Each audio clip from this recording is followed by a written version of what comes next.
Olá, companheiros do Centro Espírita Ibirajara.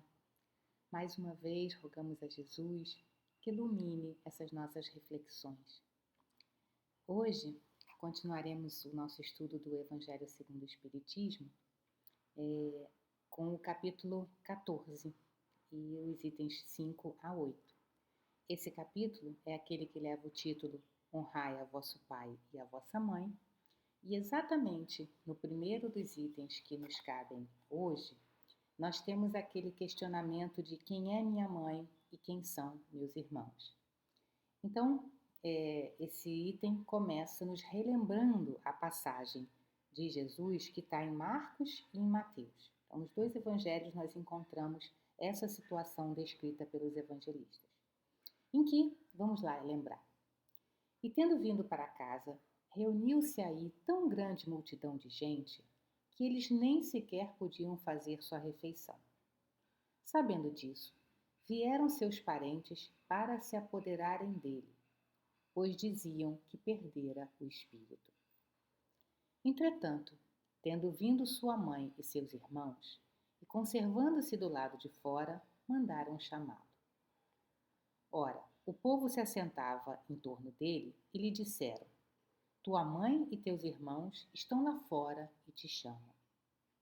Ele lhes respondeu: Quem é minha mãe e quem são meus irmãos? E perpassando o olhar pelo que estavam assentados ao seu derredor, disse: Eis aqui minha mãe e meus irmãos. Pois todo aquele que faz a vontade de meu Pai, esse é meu irmão, minha irmã e minha mãe. Então, é claro, né, que vários dos críticos de Jesus aproveitaram essa passagem para dizer, tá vendo, ele falava uma coisa e fazia outra e as palavras são conflitantes. Isso é uma análise muito superficial, né? Porque, por exemplo, com relação a Maria, em várias outras oportunidades, Jesus demonstrou o seu carinho para com a mãe.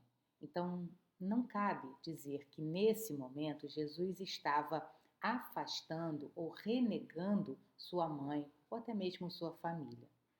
A questão é, a gente precisa aprofundar o olhar nas disposições do Mestre. Jesus não perdia uma oportunidade de ensino. Então, como os itens seguintes vão nos mostrar, o que era importante naquele momento era mostrar que somos todos filhos de Deus. Ele termina, né, dizendo exatamente isso, que todo aquele que faz a vontade de Deus, esse é meu irmão, minha irmã e minha mãe. Ou seja, a referência ao Pai é para que entendamos que somos todos uma única família. Então, pai, mãe, irmão, no sentido do laço afetivo, é construído em função de sermos todos filhos de Deus, ou por outra.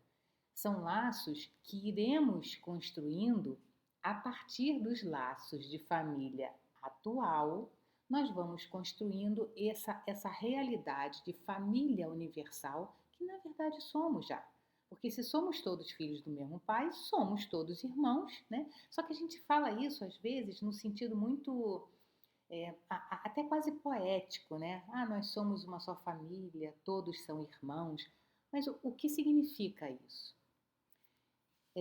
Então, assim, é preciso que a gente entenda que existe um compromisso nosso com a família que temos no momento, mas existe um compromisso nosso também de ir ampliando e construindo vínculos para que a gente vá ampliando essa família com os laços de fraternidade universal.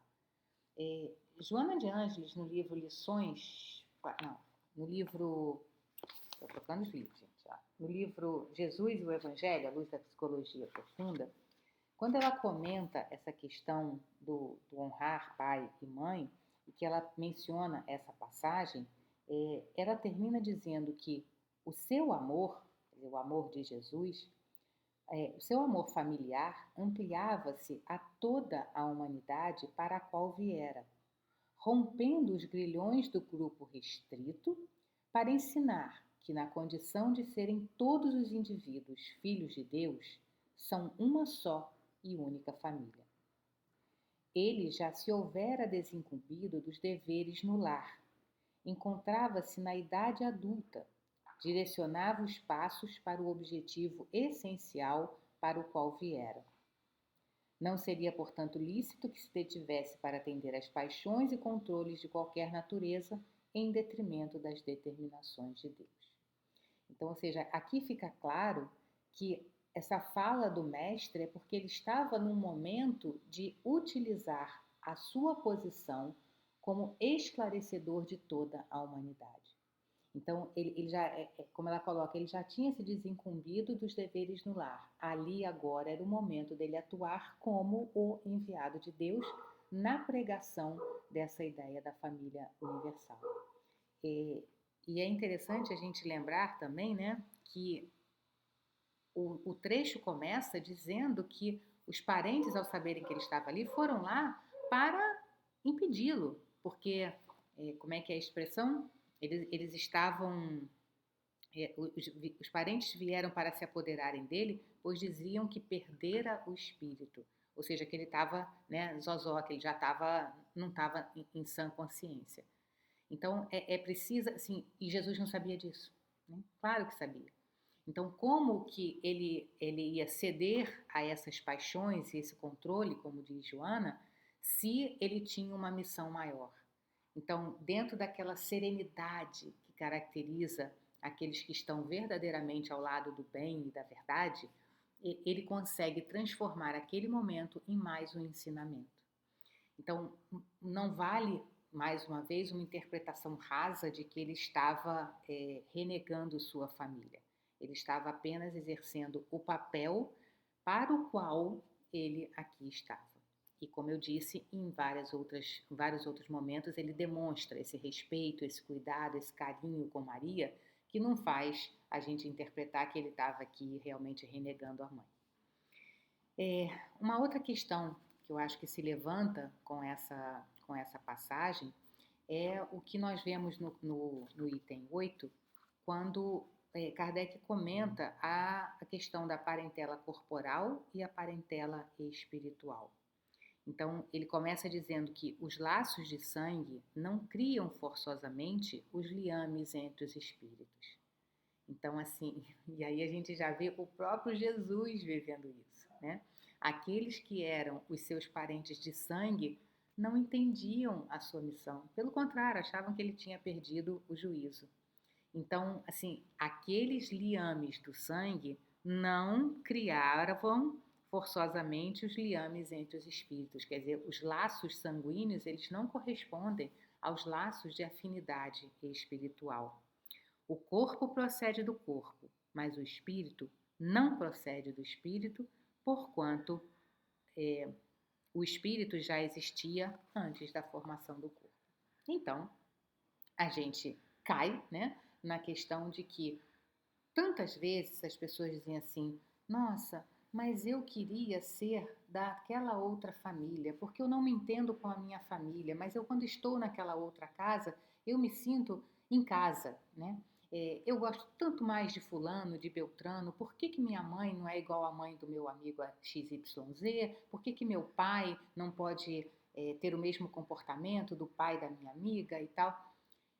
E aí, o Espiritismo, com a sublimidade do conceito da reencarnação, é que nos conforta e nos explica e nos anima, acima de tudo, a saber lidar com esta situação. Porque não é o caso de não nos entendemos com a família, então a gente sai porque realmente aquilo ali é um grupo que não me é afim, então eu vou procurar o grupo que me é afim. Alto lá. Por que é que encarnamos num determinado grupo? Porque a gente saber que existe reencarnação, acreditar que a gente está aqui vivendo novas oportunidades de aprendizado e resgatando o passado e construindo o futuro, a gente precisa trazer isso para a nossa própria realidade.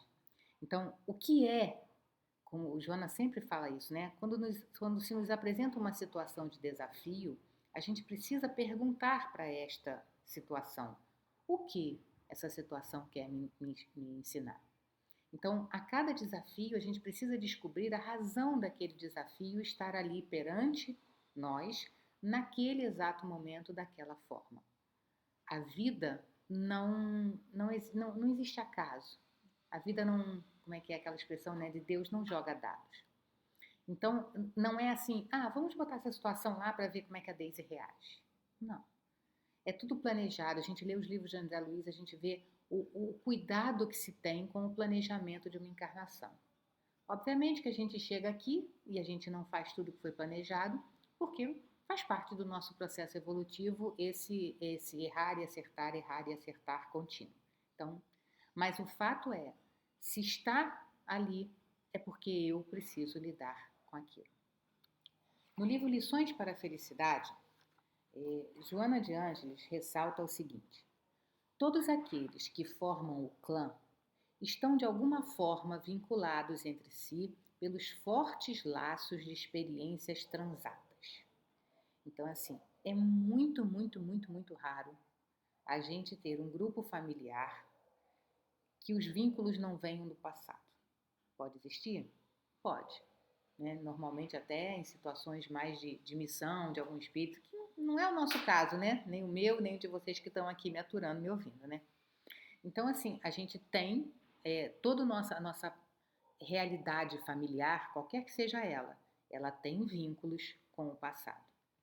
Acontecem, às vezes, iniciarem-se experiências novas com vistas ao programa de fraternidade universal. Então, olha só o que nós comentávamos. Toda a nossa experiência familiar, célula atual, ela é um exercício para essa amplitude de fraternidade universal. No entanto, conforme o comportamento durante a vivência, estabelecem-se futuros programas de intercâmbio iluminativo e de capacitação para os desafios do processo de sublimação. Então, o que ela chama atenção aqui? Que os vínculos vêm do passado e que, de repente, dependendo do comportamento durante a nossa vivência, é que a gente vai estabelecendo futuros planejamentos. Então, é aquele conceito, né, de que a reencarnação não são elos estantes. A reencarnação é um conceito de corrente. Um elo vai sempre tocando o outro e influenciando, consequentemente, o nosso futuro. Assim como a reencarnação atual. A encarnação atual, a nossa existência desse momento, é um reflexo do que fizemos no passado, a do futuro será o reflexo do que fizermos nessa. Então, e não é fizermos naquele sentido da punição, faz, se não fizer, vai apanhar, vai ficar de castigo. Não é isso. É de novo aquela ideia do crescimento do aprendizado.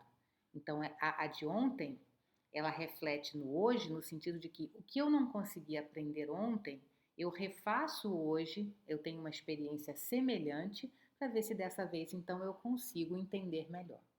Da mesma forma, aquilo que eu não aprender hoje se refletirá em necessidade de situação amanhã para ver se eu na próxima encarnação então consigo aprender o que eu não estou conseguindo hoje. Ou seja, é esperto a gente tentar aprender o máximo possível, né? Porque aí, com isso a gente está acelerando o nosso processo e está diminuindo o número de encarnações que a gente precisa para aprender uma determinada situação. Mas Joana prossegue. Por isso, nem sempre os membros que conformam a família são harmônicos, apresentando desalinhos de conduta, agressividade, animosidade, insegurança, rebeldia, ódio acirrado. Então, assim, por quê?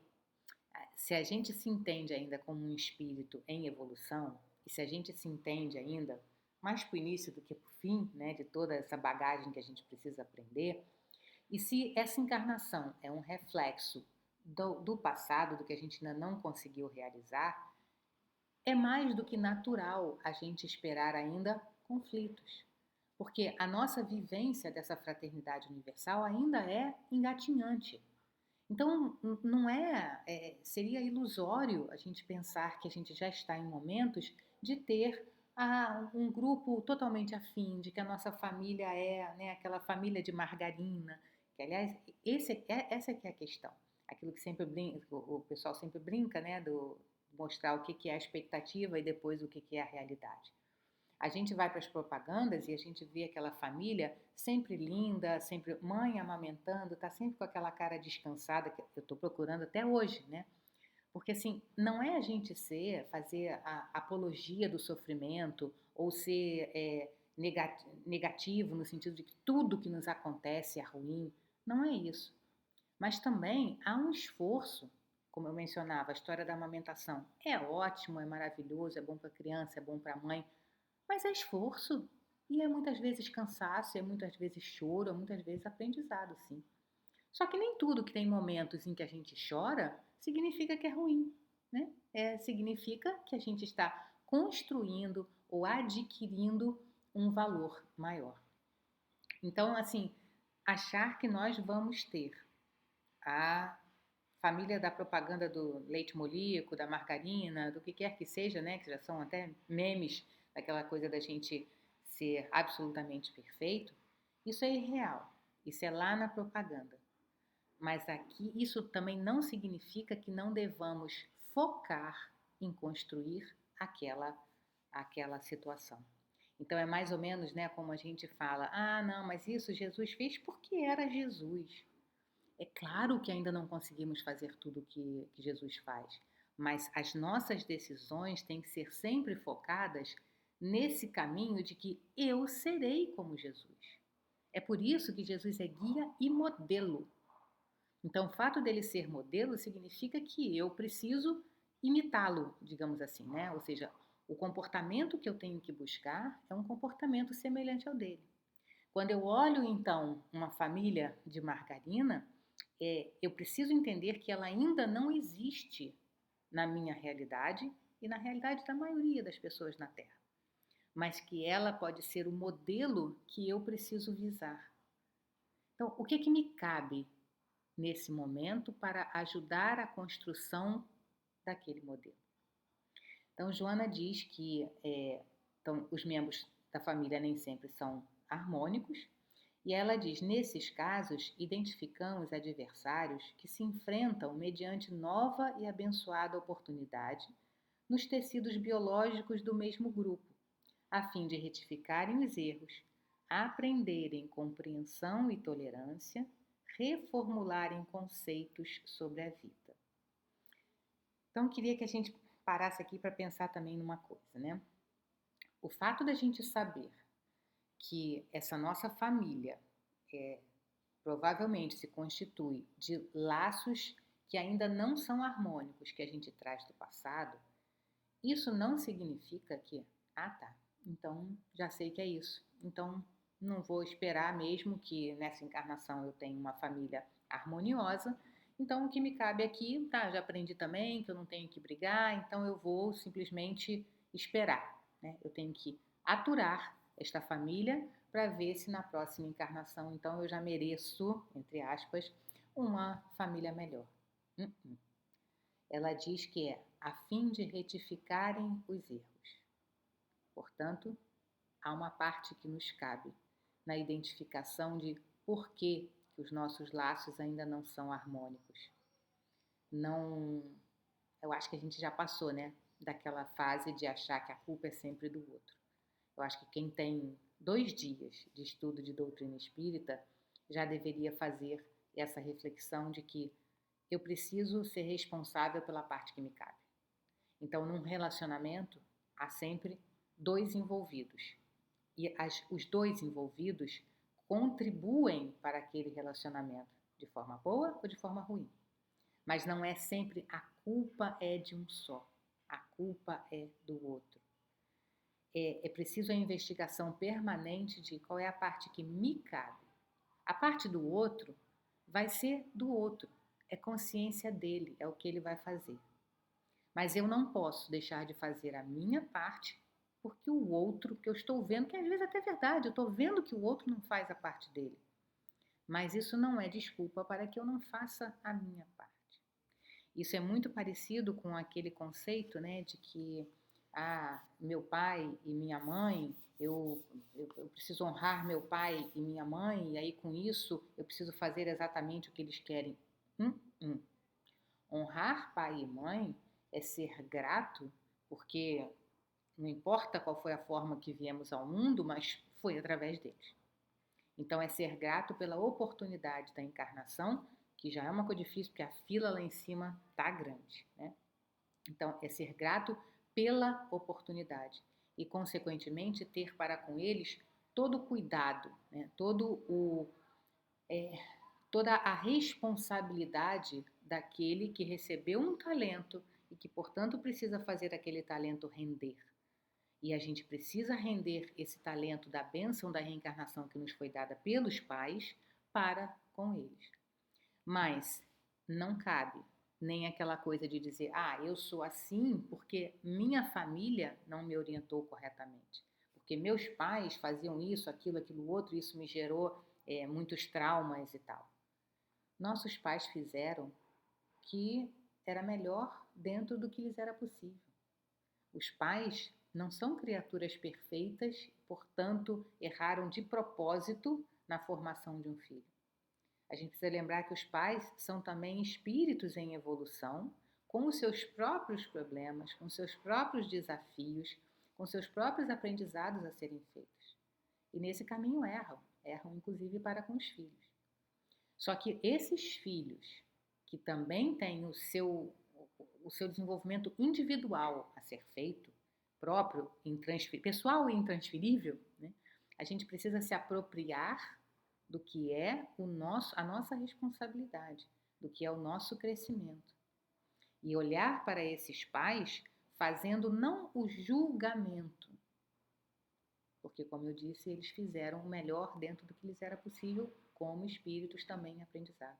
Então não é do julgamento, mas é o da análise de, meus pais fizeram isso porque era o melhor que eles podiam fazer, mas com o conhecimento que eu já tenho agora, eu preciso superar esses hábitos, essas atitudes que me foram exemplificados para criar novos, mais saudáveis, mais de acordo com o que eu já conheço do Evangelho. Então, quando ela diz que o grupo, né, que se reúne no mesmo tecido biológico a fim de retificar os erros, aprender compreensão e tolerância. Não é só tolerância, ela bota compreensão primeiro. É compreensão e tolerância. Então, ou seja, compreender, como dizíamos, que cada um está no seu momento de possibilidades. Então, a gente não pode esperar mais do que alguém poderia dar. E reformularem conceitos sobre a vida.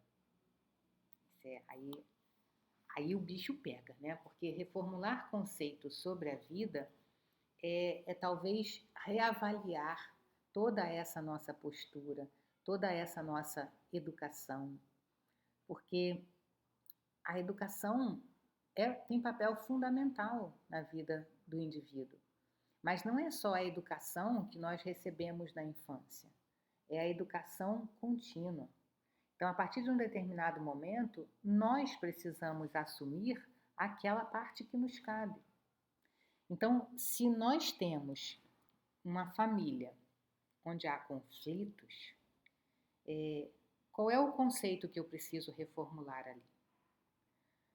Esse conflito não existe para que eu sofra. Esse conflito não existe porque é culpa do outro que não faz a parte dele. Esse conflito não existe para que eu entube, né, para usar um termo mais claro, para que eu entube essa situação e espere que ela passe. Esse conflito existe para que eu me eduque, para que eu cresça. Então, o que é que eu posso mudar de atitude? Se eu tenho vínculos de afinidade com outras pessoas que não são da minha família, que ótimo, porque nessa convivência mais harmônica eu posso aurir forças, aurir energias para ter um olhar mais lúcido durante a minha convivência com os vínculos que não são tão harmônicos. E é aquilo que a gente sempre comenta, né? A gente tem os vínculos menos harmônicos dentro da família, até porque aquela convivência que não é tão harmônica e que não precisa estar dentro da família, eu abandono. É muito mais fácil eu abandonar, eu deixar de frequentar ou de estar com alguém que não me é harmônico. Mas se eu tenho que voltar para casa e ali dentro eu tenho a desarmonia, quer dizer, é mais difícil que eu saia dali. É claro que há situações em que às vezes a gente precisa se desvincular porque chegou-se ao extremo. A vivência, quando a gente encarna a vivência, ela colocou isso aqui, né? A vivência dessa experiência que vai ditando os resultados. Mas que a gente pense bastante se esse limite realmente é chegado ou se a gente está querendo justificar que o limite chegou para que a gente não tenha mais que lidar com aquela situação. Então, todo esforço precisa ser empreendido para que a gente transforme aqueles laços desarmônicos em laços harmônicos. A gente já tem um laço harmônico, a gente já sabe como é. Então, a gente já sabe quão bom é aquilo. E essa é a proposta, que sejamos uma família universal, ou seja, que estejamos construindo esses laços harmônicos com quem quer que seja. Então, olhar para a nossa família, a nossa parentela corporal, como uma futura parentela espiritual é iluminativo. Agora, não é olhar no sentido, tá, então vou esperar porque um dia vai acontecer. É preciso que eu coloque ali o meu esforço, a minha dedicação, o meu olhar carinhoso, para saber que todo mundo vai chegar lá, mas eu preciso fazer a minha parte. E aí eu chego e vou com isso exemplificando e vou trazendo a reboque. Não é simples, né? É uma tarefa bastante complexa, mas que conforme a gente consegue um pouquinho, aquilo já dá aquele ânimo no coração e o tempo inteiro, se estivermos conectados com esse propósito realmente do Evangelho de construção dessa família universal, seremos abençoados, seremos amparados, seremos fortificados nesse propósito. Que Jesus então abençoe esses nossos propósitos de sermos melhores.